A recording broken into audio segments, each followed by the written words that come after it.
Assalamualaikum warahmatullahi wabarakatuh. Perkenalkan, nama saya Amar Firmansyah, NIM 19061164328 dari kelas pengembangan sumber media dan pembelajaran.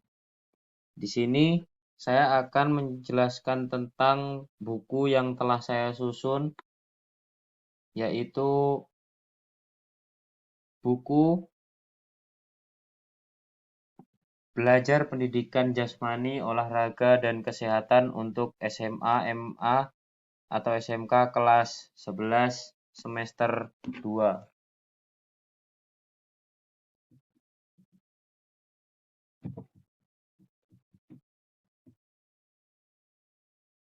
Untuk yang bab pertama, permainan bola besar.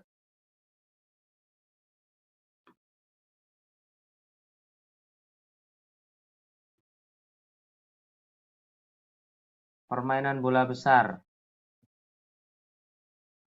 Yang pertama adalah sepak bola. Dari sejarah permainan sepak bola, siapa yang tidak kenal dengan olahraga sepak bola?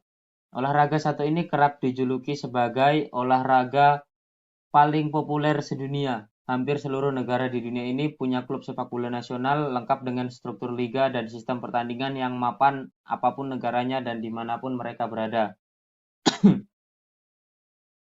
Olahraga ini seakan menjadi bahasa universal yang bisa dimengerti oleh semua orang secara lintas batas. Tidak berlebihan untuk menyebut olahraga sepak bola sebagai olahraga pemersatu manusia.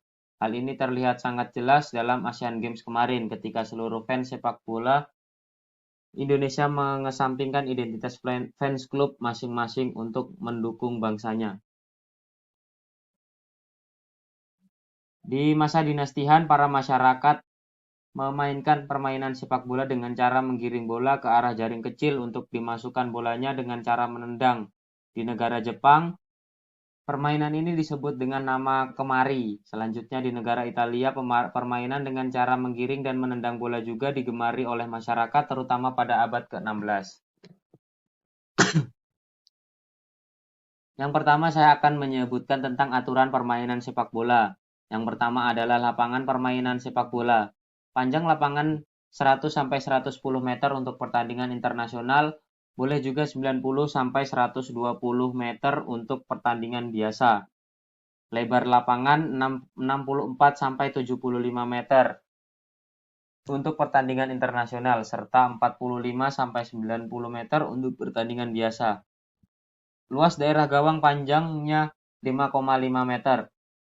Untuk pertandingan biasa, luas daerah gawang panjang jari-jari lingkaran tengah dengan diameter 9,15 meter. Kotak penalti mempunyai panjang 16,5 meter dan lebar 40,32 meter. Jarak titik penalti ke garis gawang adalah 11 meter. Gawang dengan tinggi 2,4 meter dan lebar 7,3 meter. Yang kedua adalah bola yang digunakan. Ukuran yang digunakan dalam pertandingan sepak bola juga berbeda-beda tergantung usia pemain dan peraturan liga lokal masing-masing. Namun secara umum berikut ini ukuran bola yang umum digunakan. Bentuknya adalah bulat atau bundar, berbahan kulit, ukuran lingkar kelilingnya 68 sampai 70 cm, mempunyai berat 410 sampai 459 gram dengan tekanan udara bola 0,6 sampai 1,1 ATM atau 600 sampai 1100 gram atau cm. Lalu dalam jumlah pemain, sepak bola dimainkan oleh dua tim dengan satu pertandingan. Dalam satu pertandingan, masing-masing tim terdiri dari 11 pemain dan satu di antaranya harus bertindak sebagai penjaga gawang. Jumlah pemain bisa berkurang apabila ada pemain yang terkena kartu merah dan tidak boleh melanjutkan permainan. Yang keempat adalah perlengkapan pemain. Setiap pemain sepak bola dilarang menggunakan perlengkapan yang bisa membahayakan diri sendiri maupun pemain lain sepanjang pertandingan, seperti perhiasan. Perlengkapan dasar yang wajib digunakan para pemain yaitu diantaranya seragam Apabila pemain ingin menggunakan kaos dalam, maka warnanya harus sama dengan warna jersey yang digunakan. Menggunakan celana pendek, menggunakan kaos kaki, menggunakan pelindung tulang kering atau shin guard, menggunakan sepatu, serta seragam yang digunakan penjaga gawang harus berbeda dari pemain lain, serta wasit dan hakim garis. Yang kelima, ada peraturan untuk wasit. Setiap pertandingan sepak bola dipimpin oleh satu orang wasit yang memiliki wewenang mutlak dalam menegakkan semua peraturan yang berlaku. Wasit berada bersama pemain di tengah lapangan serta pertandingan bisa berlangsung selama pertandingan berlangsung untuk mengawasi setiap gerak-gerik yang terjadi. Lalu yang keenam adalah peraturan untuk asisten wasit alias hakim garis. Asisten wasit atau hakim garis dalam setiap pertandingan berjumlah 2 orang dan bertugas untuk memberikan isyarat kepada wasit apabila bola keluar. Pelanggaran yang luput dari wasit mengawasi jalannya proses tendangan sudut dan lain-lain. Yang selanjutnya adalah lama pertandingan. Durasi pertandingan dalam satu babak yaitu 45 menit, waktu istirahatnya 15 menit, serta tambahan waktu durasi tergantung penilaian wasit terhadap waktu dalam pertandingan asli yang terbuang karena hambatan, pertandingan seperti pelanggaran dan lain-lain. Yang selanjutnya adalah peraturan dimulainya pertandingan. Sebelum pertandingan dimulai, wasit akan melakukan pengundian untuk menentukan sisi lapangan yang akan digunakan masing-masing tim. Undian biasanya dilakukan dengan melempar koin dan kapten dari masing-masing tim memilih sisi koin yang diinginkan tim yang menang berhak memilih sisi lapangan terlebih dahulu. Yang ke-9 adalah peraturan tentang bola yang masuk atau keluar garis. Dalam pertandingan sepak bola, bola akan dianggap keluar apabila 1. Bola melewati garis pinggir lapangan dan garis yang sejajar dengan mulut gawang, serta permainan dihentikan oleh wasit. Sementara itu, bola akan dianggap tetap masuk apabila bola memantul dari tiang gawang ataupun tiang bendera di sudut lapangan, namun tidak keluar lapangan permainan. Bola memantul baik dari tubuh wasit maupun hakim garis saat mereka sedang berada di lapangan. Peraturan tentang skor, tim dianggap mendapatkan nilai 1 apabila bola berhasil melewati garis gawang yang berada di antara 2 mistar gawang. Yang selanjutnya adalah peraturan tentang offside. Seseorang pemain dikatakan berada dalam posisi offside apabila berada lebih dekat dari garis gawang di area permainan lawan dibanding bola dan 2 orang terakhir dalam tim lawan. Namun berada di posisi offside bukan merupakan sebuah pelanggaran kecuali pemain tersebut kemudian menerima bola hasil umpan pemain dianggap tidak offside apabila berada sejajar dengan pemain kedua berakhir dari tim lawan. Yang selanjutnya adalah pelanggaran dalam permainan sepak bola. Hal yang masuk dalam pelanggaran ringan dalam sepak bola adalah diantaranya melakukan gerakan yang bisa membahayakan lawan, misalnya mengangkat kaki terlalu tinggi hingga hampir mengenai kepala lawan saat berusaha menendang maupun merebut bola, serta menjatuhkan pemain lawan meski tidak ada bola di dekat pemain tersebut. Lalu sementara itu yang termasuk dalam pelanggaran berat adalah menendang pemain, membanting diri ke arah pemain, membenturkan diri secara kasar ke pemain, serta menjatuhkan pemain dari belakang. Yang selanjutnya adalah tendangan bebas. Tendangan bebas diberikan apabila tim lawan melakukan pelanggaran terhadap salah satu pemain dari tim kita. Tendangan ini bisa dibagi menjadi 2, yaitu tendangan bebas langsung dan tidak bebas dan tendangan bebas tidak langsung. Yang selanjutnya adalah tendangan penalti. Tendangan penalti diberikan wasit apabila lawan melakukan pelanggaran terhadap pemain di kotak penaltinya sendiri. Tendangan dilakukan tanpa ada halangan dari pemain lain. Tepat dari titik penalti, bola yang langsung masuk pada tendangan pertama akan otomatis terhitung sebagai gol.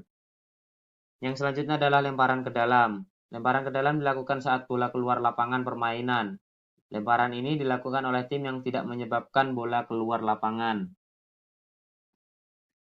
Goal kick alias tendangan gawang. Tendangan gawang dilakukan apabila bola tim yang sedang menyerang keluar melebihi garis batas yang sejajar dengan mulut gawang.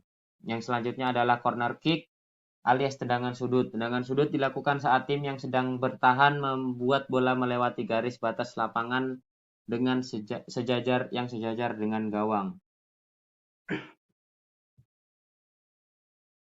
Yang selanjutnya adalah teknik dasar permainan sepak bola. Yang pertama adalah teknik menggiring bola. Ini merupakan teknik dasar yang wajib dikuasai sebelum menguasai teknik lainnya. Teknik menggiring bola atau dribbling dilakukan dengan cara membawa bola menggunakan kaki sekaligus mengontrol lajunya bola. Speed dribbling dan close dribbling. Dalam dribbling dikenal teknik speed dribbling di mana kamu berlari membuang bola ke depan dan mengejarnya. Lalu menggiring bola dengan punggung kaki. Menggunakan tahapan pandangan mata lurus ke depan, taruh bagian dengan kakimu di ujung bola, dorong bola dengan punggung kaki, serta lakukan beberapa kali kemudian hentikan dengan telapak kaki. Yang selanjutnya adalah menggiring dengan kaki bagian dalam. Tahapannya adalah pandangan lurus ke depan, putar pergelangan kaki keluar. Lalu kemudian mulai dorong bola dengan kaki bagian luar serta lakukan beberapa kali lalu hentikan bola dengan telapak kaki. Yang selanjutnya adalah menggiring dengan kaki bagian luar. Teknik terakhir menggiring dengan kaki bagian luar. Cara melakukannya tidak jauh beda dengan menggiring kaki bagian dalam. Lakukan step yang sama dengan teknik menggiring bola dengan kaki bagian dalam. Tapi kamu perlu memutar pergelangan kaki kamu ke dalam dan dorong bolanya. Yang selanjutnya adalah teknik menendang bola. Kamu bisa menggunakan 3 teknik tendangan, yaitu dengan menggunakan kaki bagian luar, bagian dalam, dan punggung kaki. Ketiga teknik tendangan ini dapat kamu lakukan dengan cara fokuskan pandangan pada sisi gawang mana yang menjadi target. Lalu posisikan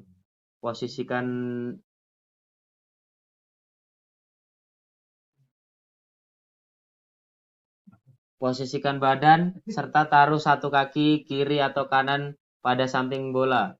Kemudian ayunkan kaki yang dijadikan untuk menendang dengan memfokuskan tenaga pada bagian atas telapak kaki dan pandangan ke arah yang ditargetkan. Lalu teknik mengoper bola atau passing.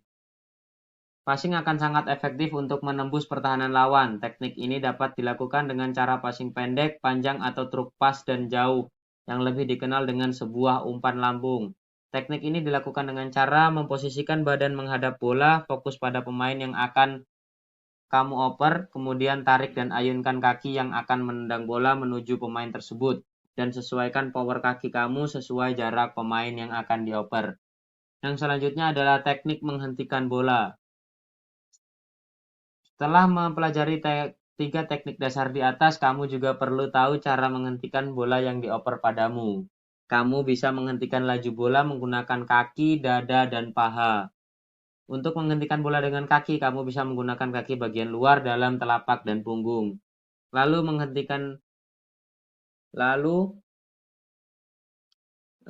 Teknik menyundul bola dan heading.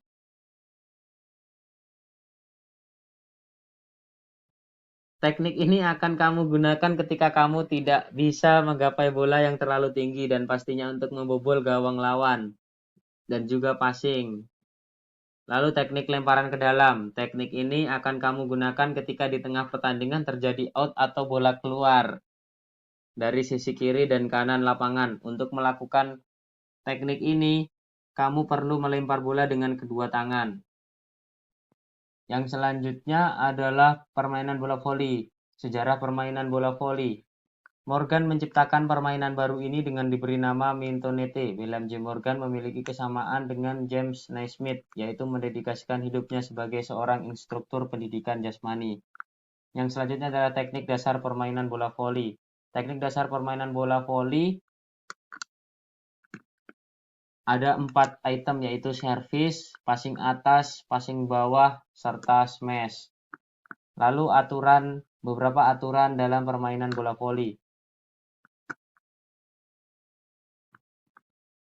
Beberapa aturan dalam permainan voli, tiap regu atau tim memiliki kesempatan 3 kali untuk memukul bola pada awal pertandingan.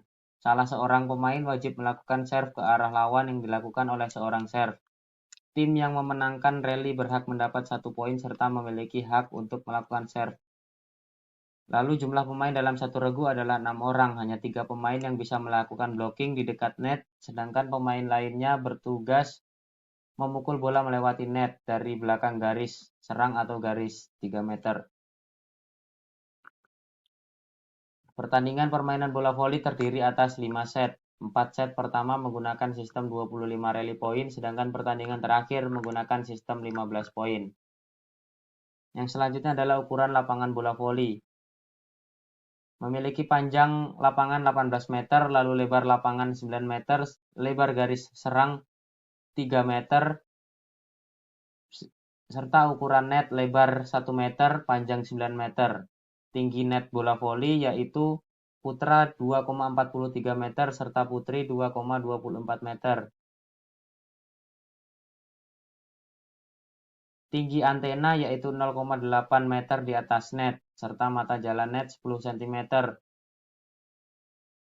Jarak tiang net dengan garis lapangan bola voli 0,5 sampai 1 meter. Yang selanjutnya adalah ukuran bola voli. Bola voli memiliki keliling lingkaran sekitar 65 sampai 67 cm. Berat bola voli harus sekitar 260 sampai 250 gram. Tekanan bola voli adalah sekitar 294,3 sampai 318,82 mbar atau HPA. Diameter bola voli adalah sekitar 18 sampai 20 cm. Lalu yang selanjutnya adalah permainan bola basket. Sejarah persingkat permainan bola basket. Olahraga basket diciptakan pada tahun 1891 oleh Dr. James Naismith, seorang guru olahraga asal Kanada yang mengajar di sebuah perguruan tinggi Springfield, Massachusetts, Amerika Serikat. Masuk ke dalam teknik dasar permainan bola basket, ada teknik dasar cara memegang bola, lalu passing and catching, menggiring bola, lalu ada pivot, lalu ada shooting, serta lay-up shoot. Di bab 1 ini juga terdapat evaluasi di bagian akhir bab untuk mengevaluasi pengetahuan para siswa di bab 1 ini. Masuk ke bab 2 yaitu permainan bola kecil. Permainan bola kecil yang pertama adalah permainan tenis meja. Tenis meja adalah cabang olahraga yang dilakukan oleh 2 orang pemain tunggal atau 2 pasang pemain atau ganda serta secara berhadapan dengan menggunakan bola kecil, bat dari kayu yang dilapisi karet, dan lapangan permainan berupa meja. Sejarah singkat permainan tenis meja. Permainan ini sudah dikenal di Inggris sejak abad ke-19. Ketika itu tenis meja dikenal dengan sebutan pingpong, gosima atau wiff-woff. Nama pingpong dipakai hampir di seluruh negara sampai sebuah perusahaan asal Inggris, J. Jacques & Son Ltd, menjadikannya merek dagang pada tahun 1901. Sejak itu, pingpong hanya digunakan jika permainan menggunakan peralatan dari Jacques, sedangkan perusahaan lain menamakannya table tennis. Pada masa itu, tenis meja menjadi permainan di kalangan kelas atas dan sering dimainkan di dalam ruangan setelah makan malam. Yang selanjutnya adalah teknik dasar permainan tenis meja, di mana teknik dasarnya terdapat teknik memegang bat, lalu pengaturan posisi tubuh, lalu ada teknik dasar memukul bolanya, lalu ada teknik melakukan servis, serta teknik melakukan smash. Ada pula peralatan tenis meja, diantaranya yaitu bat, meja untuk permainan tenis meja, lalu net yang ditaruh di atas meja tenis, serta bola yang digunakan dalam permainan. Beberapa peraturan permainan dalam tenis meja.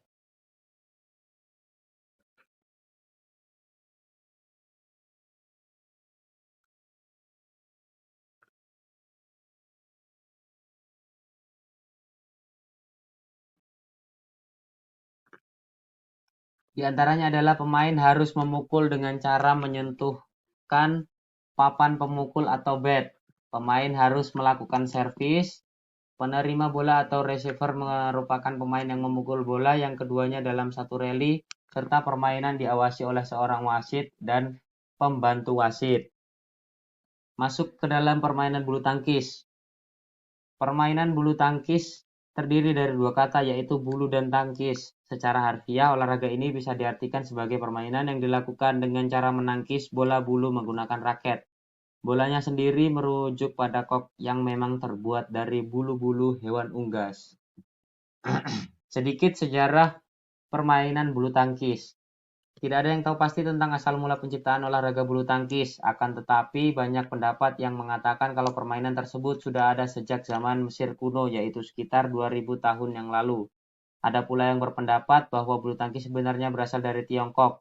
Zaman dulu orang-orang Tiongkok punya permainan bernama Jianzi. Aturan pemainnya mirip seperti bulu tangkis, yaitu menjaga agar kok tidak jatuh ke tanah. Lalu ada beberapa peraturan permainan dalam bulu tangkis, yaitu perlengkapan. Yang pertama adalah perlengkapan dalam bulu tangkis, yaitu terdapat raket yang memiliki panjang maksimal 68 cm dan lebar 22 cm, serta panjang kepala raket atau area senar adalah 28 cm dengan lebar 22 cm. Lalu ada kok yang terbuat dari 16 helai bulu yang ditancapkan pada gabus berdiameter 25,28 mm. Lalu ada jumlah pemain. Jumlah pemain pun ada tunggal, ganda, dan ganda campuran. Lalu ada ukuran lapangan bulu tangkis. Menurut standar PBSI, panjangnya 13,40 meter, lebar 6,10 meter, tinggi tiang net 1,55 meter, tinggi net 1,52 meter, jarak garis servis depan ke net 1,98 meter, jarak garis servis tengah ke garis samping 3,05 meter, serta jarak garis servis belakang ke garis belakang 0,76 meter. Ada beberapa teknik dasar permainan bulu tangkis, di mana diantaranya yaitu cara memegang raket. Cara memegang raket pun terdapat dua, yaitu teknik forehand serta teknik backhand. Lalu ada pemposisian badan, lalu ada teknik dasar servis, teknik dasar memukul bola, lalu ada teknik dasar melakukan netting, serta teknik dasar melakukan smash. Yang selanjutnya kita masuk ke permainan bola kecil kasti. Permainan bola kasti adalah suatu permainan yang dimainkan oleh dua regu yang masing-masing regu terdiri atas 12 orang. Kasti merupakan sebuah permainan yang berasal dari Belanda. Permainan tersebut dimainkan oleh anak-anak. Ada beberapa teknik dasar dalam permainan bola kasti, yaitu teknik melempar bola, teknik menangkap bola, dan teknik memukul bola. Selanjutnya ada ukuran lapangan bola kasti. Untuk ukuran lapangan bola kasti,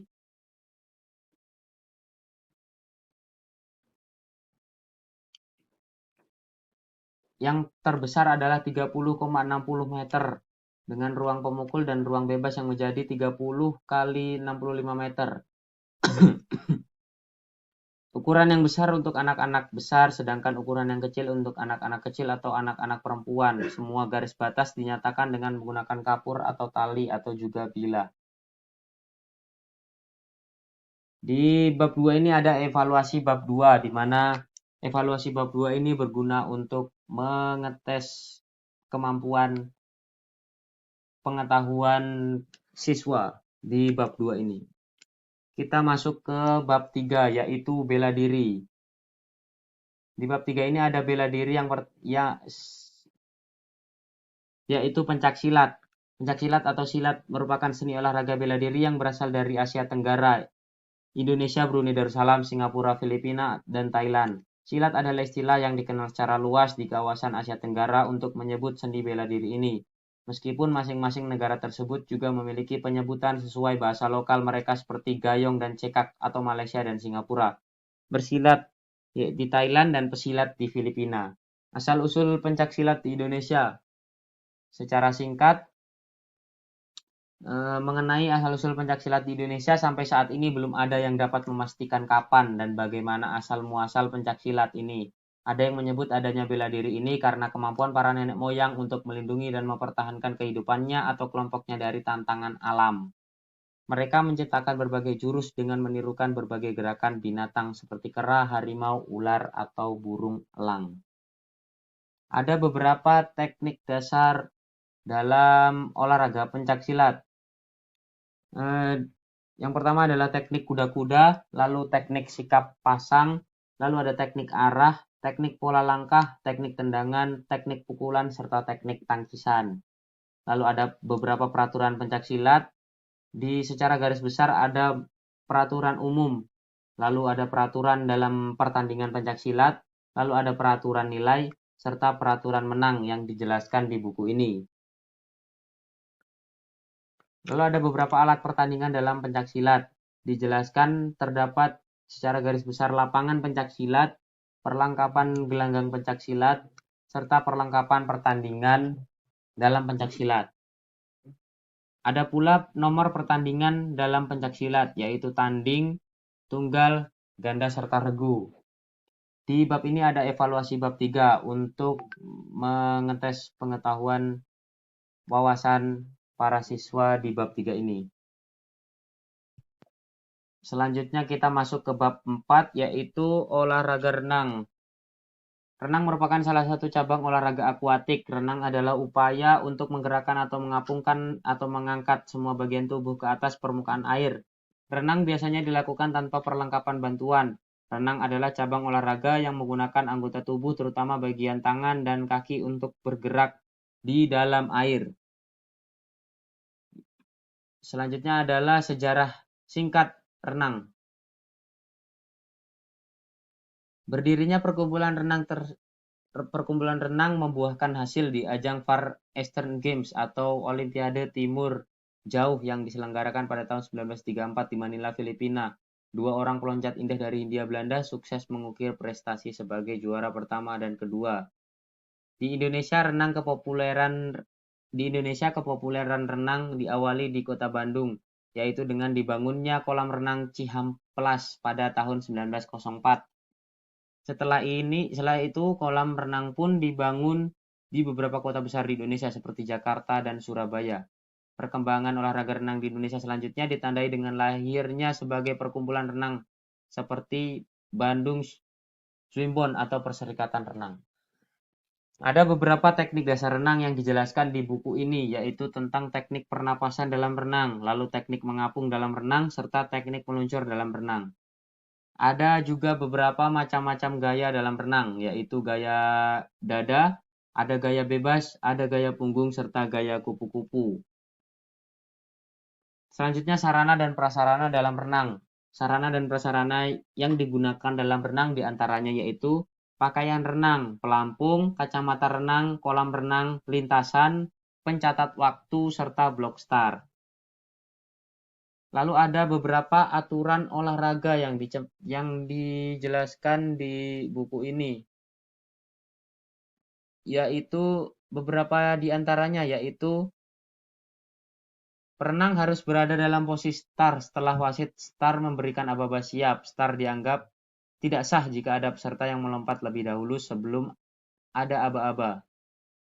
Peserta yang berenang sendiri saja harus menyelesaikan seluruh jarak renangnya terlebih dahulu sebelum dinyatakan menang. Untuk lomba renang estafet, urutan gayanya adalah gaya punggung, gaya dada, gaya kupu-kupu, lalu gaya bebas. Ada beberapa nomor perlombaan dalam renang,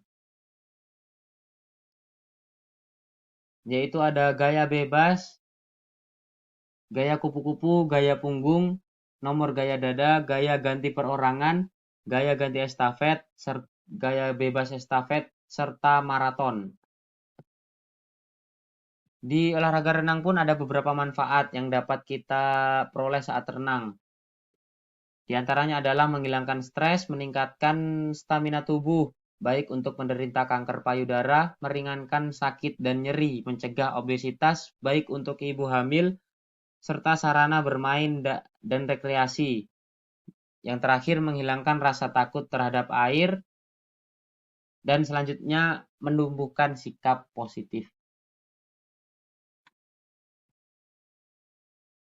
Olahraga air selanjutnya adalah polo air. Polo air. Polo air adalah olahraga air yang dilakukan secara berkelompok atau berregu. Dapat dikatakan bahwa kolaborasi antara olahraga renang, gulat, sepak bola maupun bola basket. Beberapa manfaat polo air bagi kesehatan yaitu sangat bagus untuk kesehatan jantung, dapat membakar kalori tubuh. Lalu tenaga tubuh kita pasti akan membutuhkan yang lebih kuat karena pada umumnya semua yang ada di dalam air menjadi terasa berat. Dipakai untuk membentuk otot serta menghilangkan rasa lelah.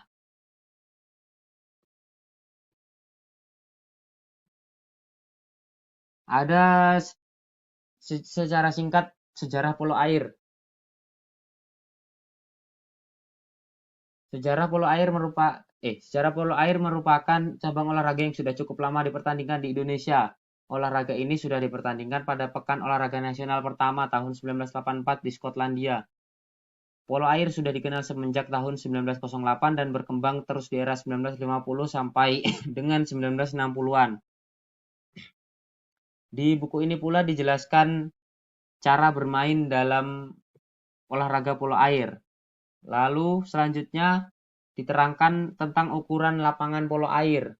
Ukuran kolam polo air yaitu 30,20 meter. Ukuran dan tinggi gawang polo air yaitu diukur dari atas rata-rata air 90 cm. Lalu ada cara bermain dalam polo air dijelaskan dari permulaan, lalu lemparan bebas, serta pelanggaran perorangan. Di buku ini juga diberikan evaluasi untuk bab 4.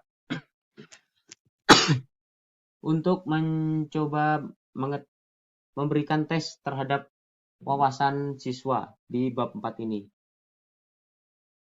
Lanjut ke bab 5, ada atletik. Olahraga atletik yang pertama adalah lari jarak pendek. Lari jarak pendek sebagai salah satu nomor yang dipertandingkan dalam olahraga atletik. Lari sprint disebut juga dash dan merupakan salah satu kompetisi tertua yang dimainkan di pentas olimpiade. Olahraga ini tergolong dalam event track and field yang terdiri atas nomor-nomor jarak pendek yakni 100, 200, dan 400 meter. Ada beberapa teknik dasar lari jarak pendek yang dijelaskan, yaitu ada posisi start, lalu teknik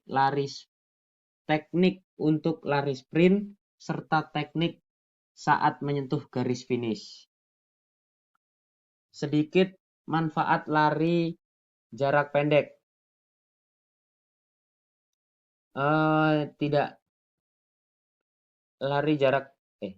Manfaat lari jarak pendek. Tidak hanya manusia, bahkan hewan pun memanfaatkan lari sebagai cara tercepat bergerak menggunakan kaki. Pada satu waktu gerakan lari semua kaki tidak menginjak tanah. Dalam istilah olahraga sebagai gerakan tubuh atau gait, lari adalah salah satu bentuk latihan aerobik dan anaerobik. Analisa biomekanikal atau metode mekanika dengan kajian struktur dan fungsi aspek mekanika dari sistem biologi pada tingkat dari seluruh organisme sampai organ, sel dan organel atau sel.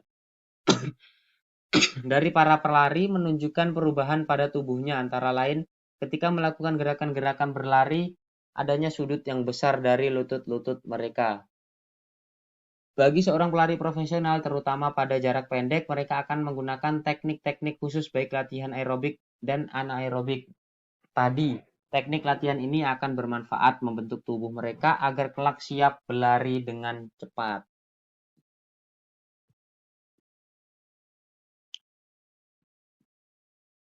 Lari jarak pendek dipengaruhi oleh faktor-faktor, yaitu speed, power, strength, coordination, flexibility, agility, dan stamina. Ada beberapa nomor-nomor lari jarak pendek. Pada poin pembagian jarak, lari jarak pendek memiliki nomor lari, diantaranya lari 50 meter, lari 100 meter, lari 20 meter, dan lari 400 meter. Atletik yang selanjutnya adalah tolak peluru. Kita masuk ke dalam tolak peluru.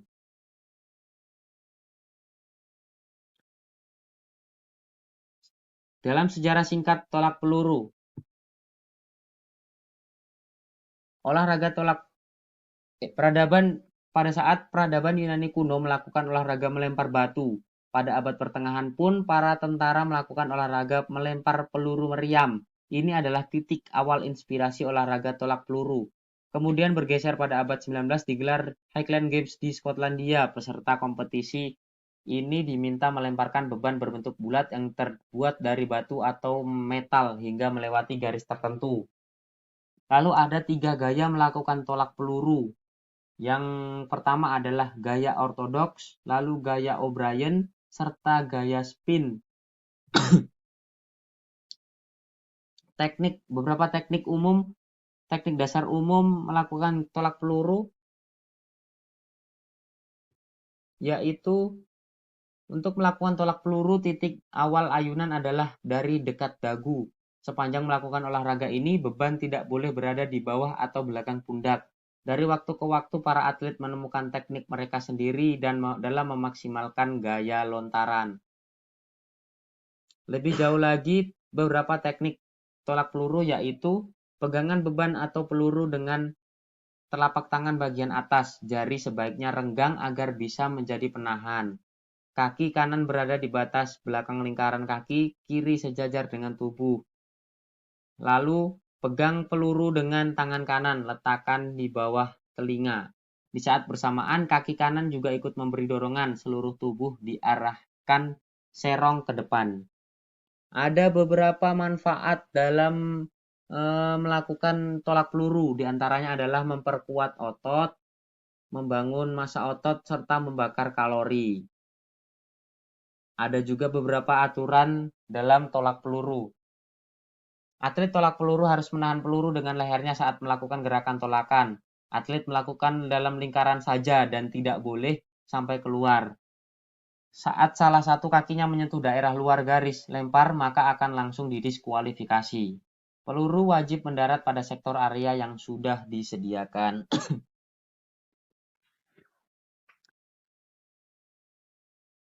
Lapangan tolak peluru. Lapangan tolak peluru dibagi menjadi 2 sektor, yaitu sektor lingkaran tolakan dan pendaratan. Lingkaran tolak peluru mempunyai diameter 2,235 meter yang dikelilingi menggunakan ring besi dengan ketebalan 66 meter mm dan tinggi 2 cm yang berfungsi untuk batas lingkaran. Lalu di sektor pendaratan ada tanah yang ditandai dengan garis batas atau sektor line dan juga garis ukur yang standar ada di tengah area sektor pendaratan. Ada beberapa peralatan tolak peluru yaitu alat pengukur, peluit, bendera, bola peluru atau bola besi dengan ketentuan. Ukuran bola disesuaikan dengan jenis lapangan yang dipakai. Lalu kita masuk ke bagian lompat jauh. Peralatan dalam pengertian lompat jauh adalah jenis olahraga atletik yang membutuhkan kecepatan, ketangkasan, dan kekuatan seorang atlet untuk melompat sejauh mungkin dari titik lepas atau garis lompat, kemudian melayang di udara dan mendarat sejauh-jauhnya dalam bak pasir. Ada beberapa teknik dasar lompat jauh, yaitu teknik awalan, teknik tolakan atau loncatan, teknik melayang, dan teknik mendarat. Ada macam-macam gaya dalam lompat jauh, yaitu gaya jongkok atau mengambang, gaya berjalan di udara, serta gaya menggantung. Lapangan lompat jauh terdiri dari lintasan lari awalan, lalu ada papan tolakan, serta tempat pendaratan. Yang terakhir adalah evaluasi bab 5. Di evaluasi bab 5 ini untuk menguji wawasan siswa atas pengetahuan dari bab 5 ini.